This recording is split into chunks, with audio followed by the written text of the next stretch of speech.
Welcome, everyone, to the Education Exchange. I'm your host, Jeremy Caius, Superintendent, Tolleson Union High School District. Our guest here today is Provost Dr. Randy Gibb from GCU. Randy, go ahead and tell everyone a little bit about yourself. Well, good afternoon. Thank you for having me. As just introduced, my name is Randy Gibb. I'm the provost at Grand Canyon University.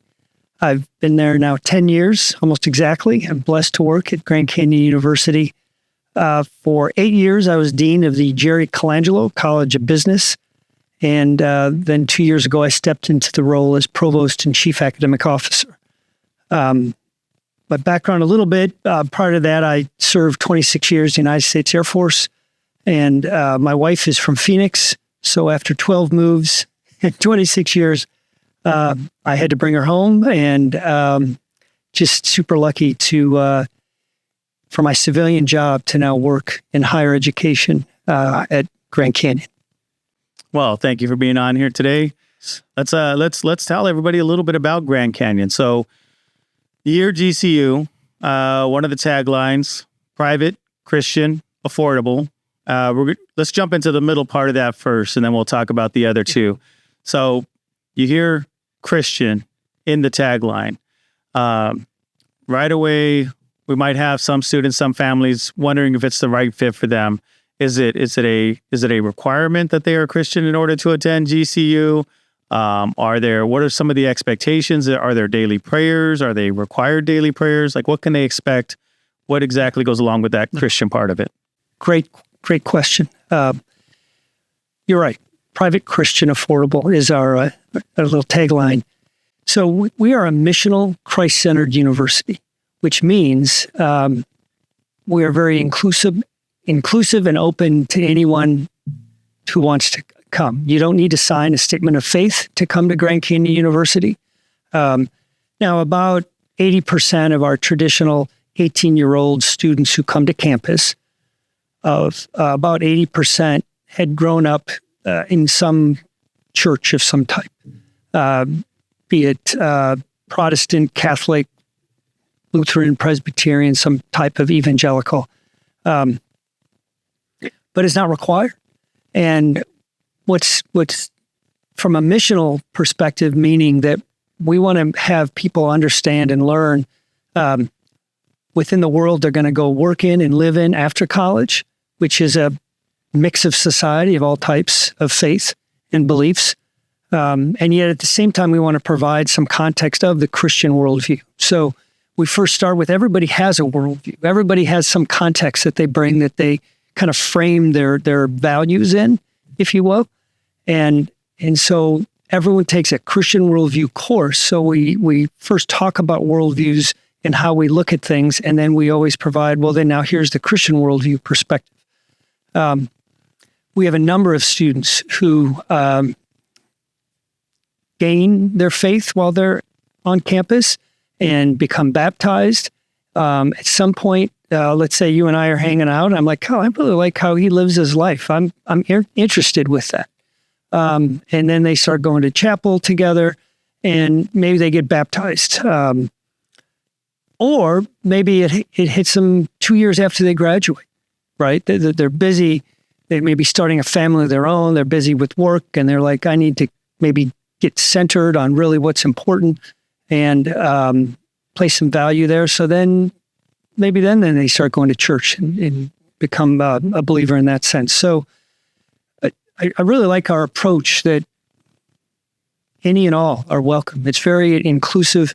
Chapel is every Monday at 11. It's voluntary. We get about 7,000 students going to worship and pray together. Tuesday evenings is something called The Gathering. Get a couple thousand. There's over 100, 150 Bible study groups, if you will, in the dorms, things like that in the evenings. But for the most part, the way students today live out their faith is by serving others. And that's what's so cool, is that they all have a heart to serve. And that kind of flows right into the other part about finding your purpose. It's more your purpose to understand how you can serve others regardless what you're doing. So. And I do love that about GCU. I'll tell you, every time I'm at your campus, it seems like everybody lives that purpose. Everybody is all about service. I definitely appreciate that. But let's touch on the other two words in the tagline: private, affordable. Those are not two words that I would typically put together in the same sentence. In the K-12 space, when we think private, we think expensive. Private, affordable together like that. Can we get some explanation on the affordable piece of it?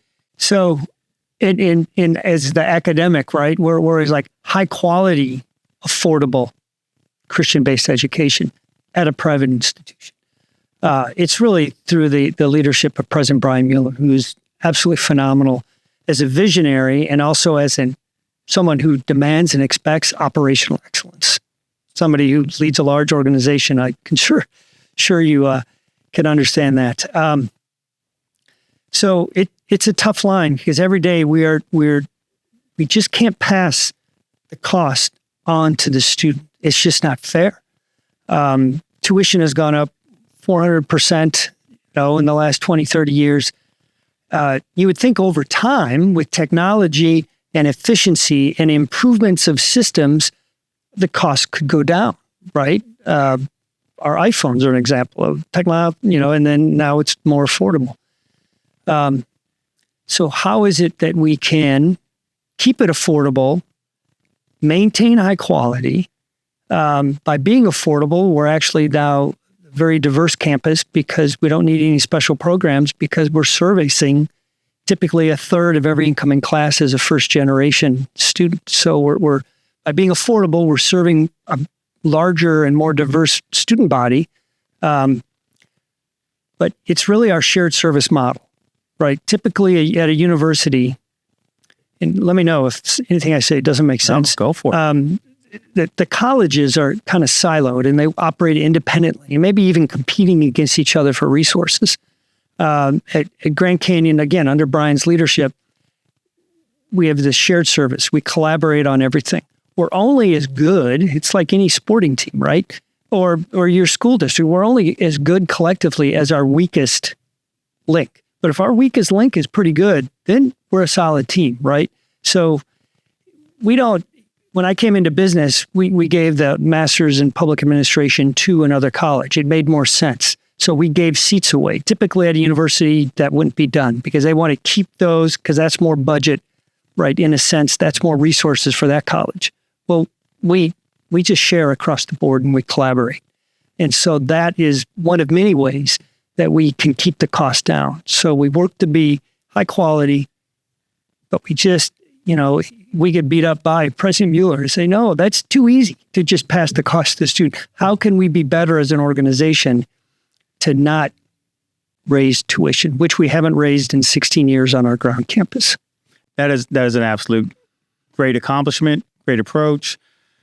But some of our families are going to still need to depend on financial aid.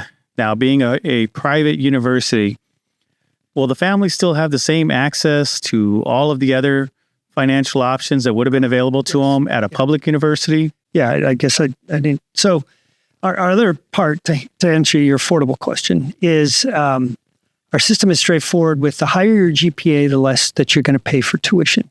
So our block rate tuition, our average rack rate is the phrase, is 16.5. But based on the average incoming student, about a 3.5, 3.6 GPA, the average student is paying $9,200 a year. So that's about $4,600 a semester. So you're right. As a private university, we're about the same cost as a state ballpark. I'm not exactly sure what ASU, U of A, and AU charge, but I think we're right there in the competitive area of $4,500, $4,600 a semester, so $9,200 a year. And the majority of our students come in with about 20 credits, and students are graduating in 3 years. So the value proposition of less cost, shorter time, focus on careers and jobs, we just think it's a great value proposition. Students are considering GCU compared to maybe private schools in California. Well, we're considerably less than those. So that's how we've attracted so many students, is because of the affordability. Now, you said you have a lot of students coming in with 20 credits already. So is a lot of that being done through dual enrollment programs while they're at the high school level? Correct. Yeah, dual enrollment is such a phenomenal, whoever figured that out years ago. No, and what's happening in high schools and what's happening in the workforce, what we're trying to do, again, under the leadership of President Mueller, is merge those, is because the first year of college too often is repeating what's done in your school district. So, and with technology, again, students are just, they're ready. Now, we still have math and writing. We're, of course, working on those aspects that any learner needs to improve upon. But students should not have to repeat some things in college that they've already covered in high school. And we want to help accelerate them on their path towards a career. So how is it we can merge those together and help students get going in their career sooner so they can earn money and start their lives. Now let's talk about that a little bit more, because GCU has been doing some exciting things in that area. When we talk about shortening the path between the school district, then at the university, then into earning money, you have a couple of new programs over there, some 15-week courses where they get to earning pretty quickly. Can you tell us a little bit more about those courses? Yeah, I'd love to share with you this whole program. It really starts with industry. So an amazing human being, Mike Greenewalt with Rosedin Electric, one of the largest electrical contractors in the country, who's a high school graduate himself, who became a journeyman wireman, and now he just retired, stepped down as CEO of Rosedin. But 2 years ago, he came to us and he said, okay, we build these data centers. Rosedin built SoFi Stadium over in LA where the Super Bowl was a couple of years. They, Google, Facebook data centers, massive construction, industrial electrician work. And they said there are thousands of short electricians in Arizona, tens of thousands short across the country, West Coast and the Sun Belt. And he said, Randy, we either come up with it ourselves or we partner with somebody. And you guys have a reputation for being agile and getting things done. So can we figure this out? So we sat down with their experts and they said, here's what we need on the back end. And so we developed courses. A lot of it was adulting 101 a little bit, show up on time, be accountable, be professional. We needed to orientate the students of what's possible in this career as a construction electrician. And then, of course, some math with financial literacy in there, because start making money. We want to be good stewards of their own budget. And then, of course, reading comprehension, communication skills on the job site, and then an electrical foundations course. So we created 4 courses over 15 weeks, and they're 4 college courses, 100-level college courses. And we said, well, how many can the demand in industry hire on the back end? Then we'll put that on the front end. And initially, we worked with the union, the JATC here in Phoenix, because at Rosedin's a union shop. But then we also work with Knox Group and Corbin's, they're non-union, and many others, electrical contractors. And it was initially funded by Rosedin. We also got a Maricopa County grant.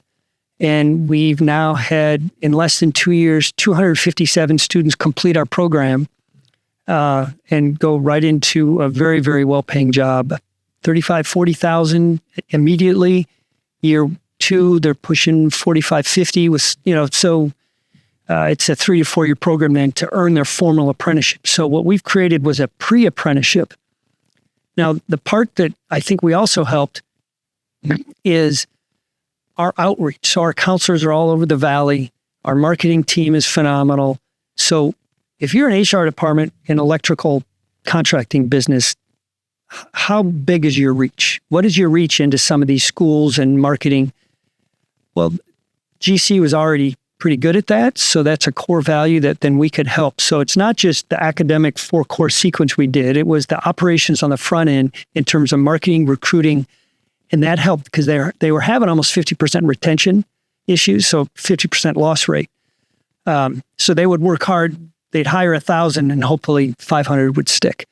So with our partnership, we've been able to bring in the students who are all in on this, and then we motivate them and we keep them. It's just 4 months. It's like, just stay focused in 4 months.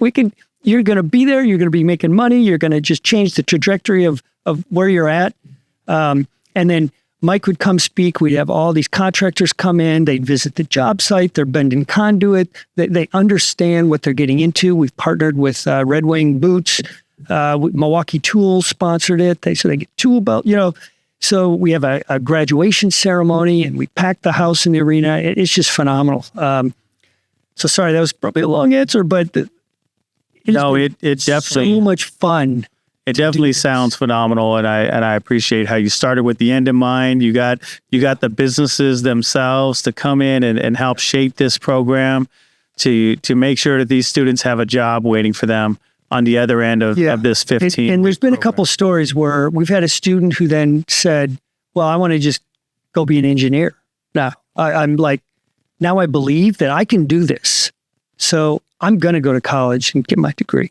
Then we've had other students who they were going to be an engineer, but they're like, I just want to start working. I want to build things. And I don't want to do this 4 year academic engineer route. So then they pivoted and now they're already on the job site. So it's been super successful. We've got amazing amount of support. We have 20 some companies on our advisory board. We've now also pivoted to CNC machinist. We've started that trades program, pre-apprenticeship. We've partnered with Benchmark and Modern Industries. And we're opening an electrician pre-apprenticeship in Austin, Texas. That's the next big demand, what Rosedin asked for. And we're also looking at the semiconductor technician area as well. So definitely some emerging markets right there. Right. Yeah. I mean, President Mueller, it's educational programs across a student's lifespan. And certainly an 18-year-old to 19, or the average student in our electrician program has been a young male, early 20s. So we've had students not just out of high school, but maybe in the job market. We also want to help veterans as well.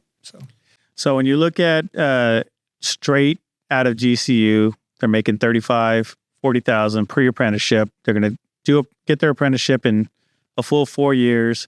When they start to get a little further into this career path, where do you see them topping out at on some of these jobs? Yeah, well, it's all on the union pay scale. I mean, I've been told from Rosedin and Mike Greenewald that there'll be 60, 65 at K by the four-year point, and even more with overtime. And then, but Mike's goal is to create the next leaders in the construction industry. So his goal is that these students would come back because they've got 4 college courses on their transcript. So we want to springboard that to coming back, possibly earning an associate's or bachelor's degree.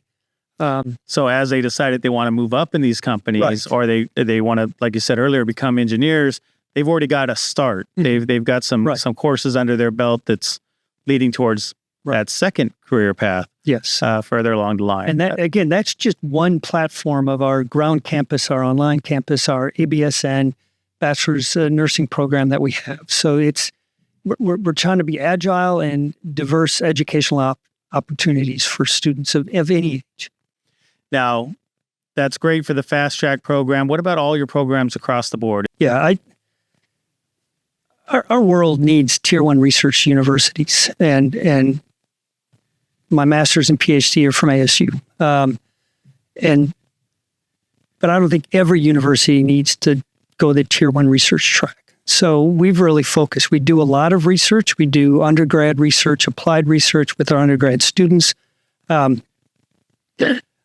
focus is on our undergrad students to get them started, have an amazing college experience, and get them started and springboard to a bigger, better career.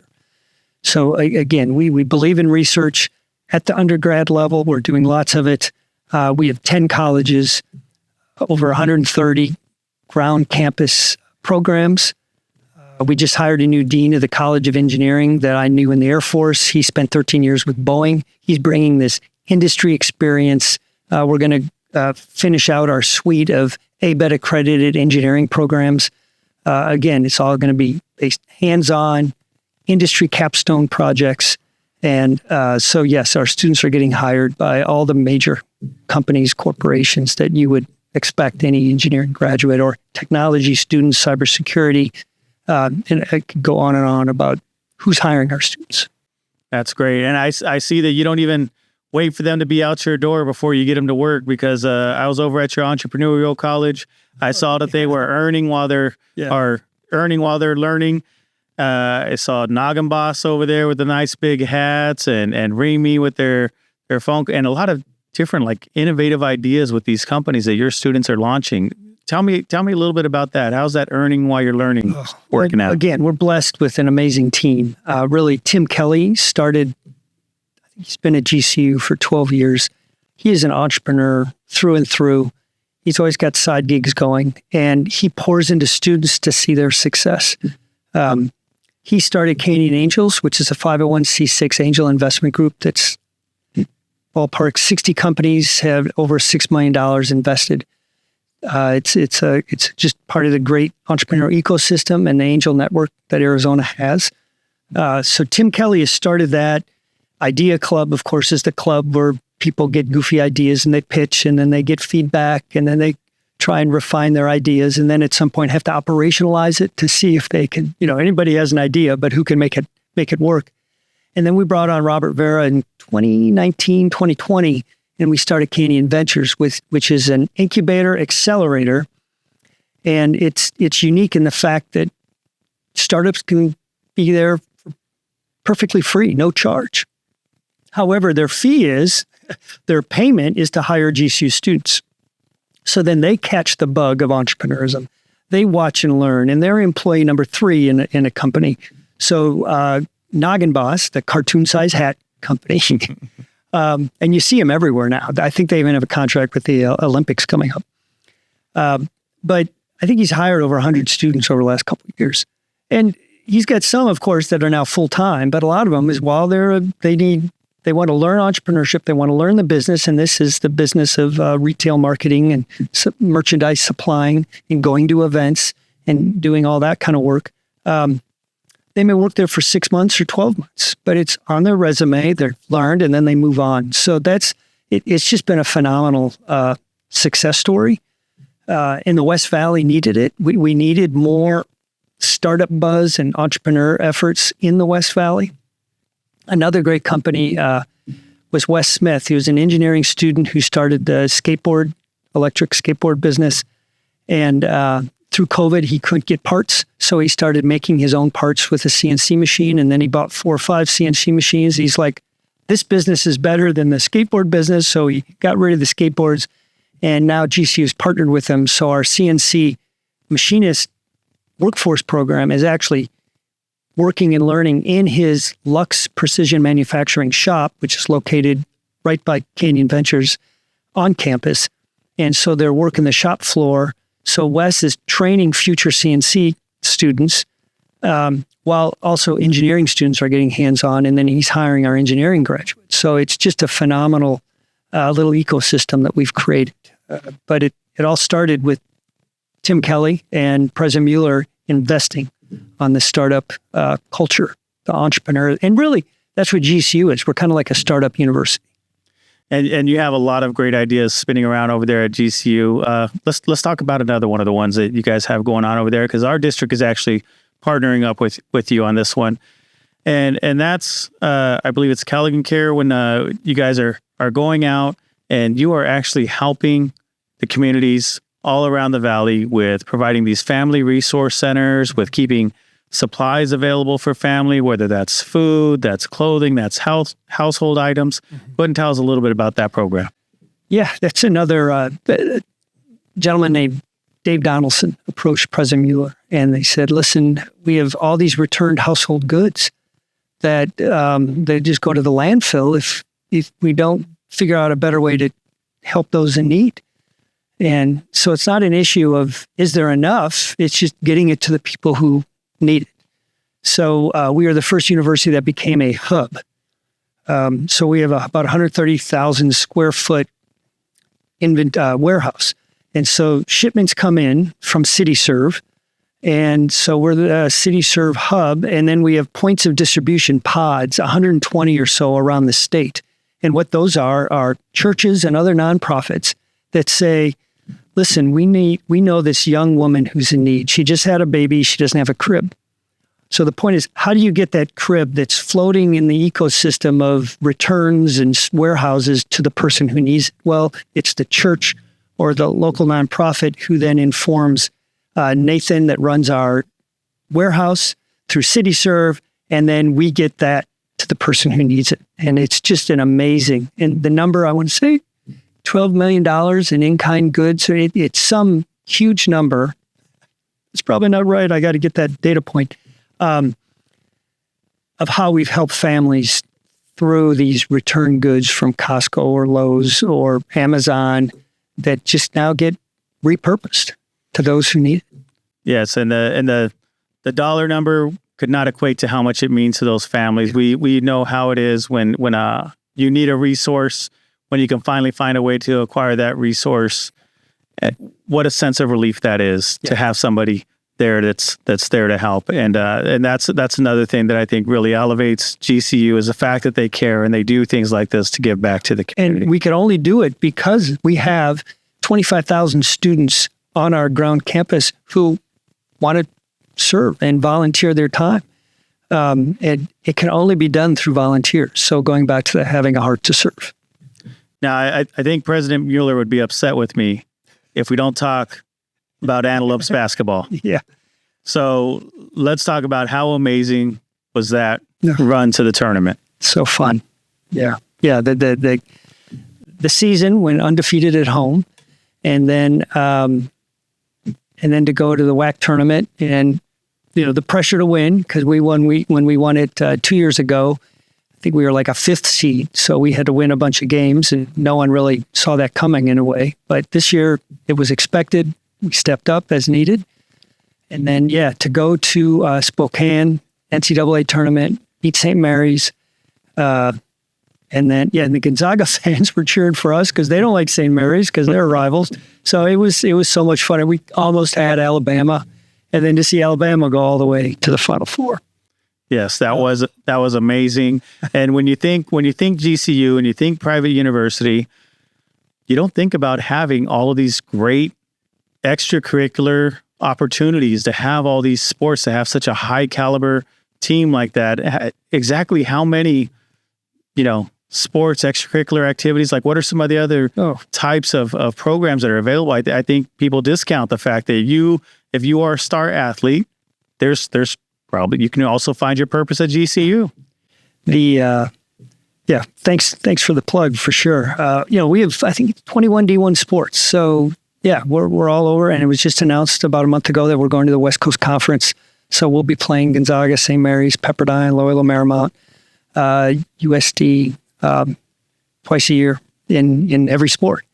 So we're really excited for that. But we also have, I want to stress that we've got 10,000 kids or so playing intramural and club sports. What makes GCU so special is the community. We've got 18,000, 19,000 living on campus. And so it just creates this amazing, fun atmosphere that you just feel the energy when they're on campus. So we have students who come to GCU because they want to play club baseball, club basketball. We've had a great D1 club lacrosse team over the years, men's and women's rugby teams. So as the academic guy, I'm like, okay, that's great they're doing it, as long as they're getting their study in it. And but no, it's a lot of fun, and it's certainly part of the energy and something special that's happening on campus with all those ways to keep them through club sports, intramural sports, and of course all the other academic-oriented clubs and kind of student life clubs as well. Definitely sounds like a little bit of everything for everyone over at GCU. Is there anything else that our parents, our students, our families should know about GCU and what to expect when they come out to the university? Before we kind of brought up purpose, I really think there's something special about serving others. And when my 8 years in the College of Business, we really doubled down on the right way to do business, that free market capitalism is a wonderful thing. We need government. However, to solve problems at scale in our world, I think business can do it the best to solve those problems at scale. Competition is a great thing. You're serving society, and that the students today are looking to go with a business or a school district where they have value alignment. And I really think that what's been great at GCU is as the students are navigating, they're finding out, okay, I want to be a teacher. But, as I look around your school district, you have a great higher purpose, right? Education. We're both in the education industry. We roll out of bed and we help students. We get that feedback. It's why we do it. But also, what if we can become a healing organization that people who work in the Tolleson School District are better because of who they work with, not just who they're serving, their students, because of the culture you've created.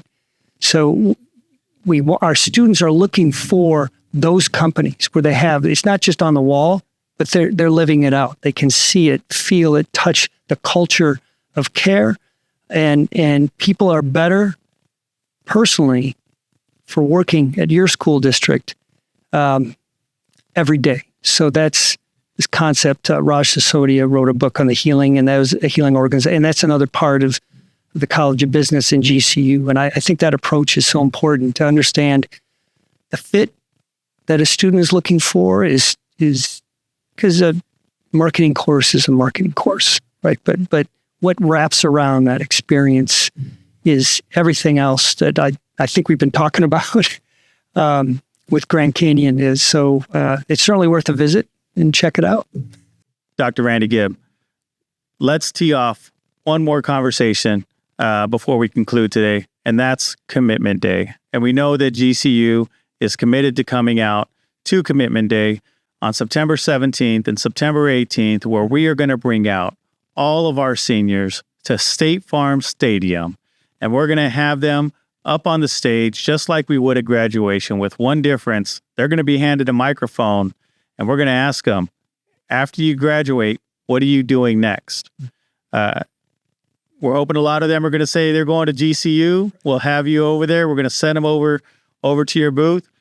What do you think they can expect to find if they're walking over to your booth there at State Farm Stadium getting ready to go to GCU next? Some Noggin Boss GCU hats for them. Oh, that'd be perfect. I'm telling you, those are a big hit. We've ordered some for ourselves, so you're going to see me walking around in a Noggin Boss with a nice big Tolleson logo on it.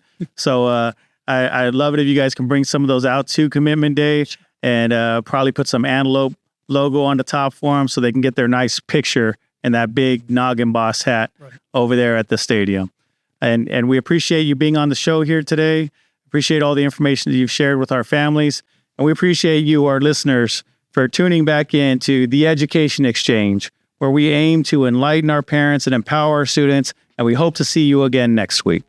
And that's the end of our show. Thank you for listening. The Education Exchange is brought to you by Superintendent Jeremy Calles and produced by the Tolleson Union High School District. To learn more about the guests you heard on today's episode, please visit us at www.tuhsd.org.